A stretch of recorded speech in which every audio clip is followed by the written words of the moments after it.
Hi developers, let's go. Let's create a custom data type in Python apart from generic data type creation like URL UUID. So let me show you the demo first.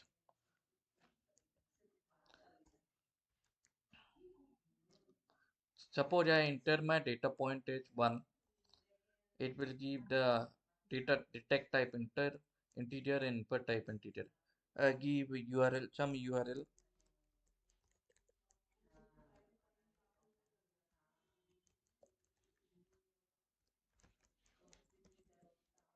http www.google.com. Then it detected URL. I can also give some plot number. It will give me the input data type and detect data type as plot. Suppose I give some country code which is custom data type, which I have created just now. It detected correctly as a country code. And I can also give another examples. Let me show you one of them. This one.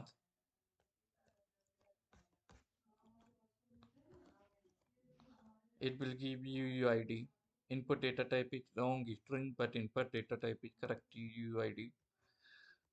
And there is no such thing as long. It is actually generic data type is string, but when we infer it, it is UUID. Apart from that, if we give np.nan, it correctly detects a generic data type. Let me show you what is happening behind the scenes. How is it happening? So I have used Python 3, Visions, NumPy, Pandas, graphviz, OS, and warnings. Step 1 is to find an appropriate package and language to choose from.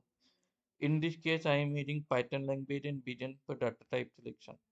Step 2 is for basic approach, we have to create a function that takes list of multimodal data as input and gives data type and input data type from a custom data type selector function. Step number 3, we have to write a code to create a selector that when applied on the input data point gives it custom data type. So first we have to create a function for the selector that detects the country code data type of the input data point. And then after this, we have to add it to the CompleteSet graph that consists of other commonly used input data types like string, generic, int, float, etc. The list of available country codes are this. Uh, so if your country code is valid and present inside this list, it will be get detected as a country code data type. Step 3, we have to save the output in a some JSON format of pandas data frame to show it in the front end and save it as a CHP file or Excel file. Step 4 is after doing this, don't forget to finish your homework.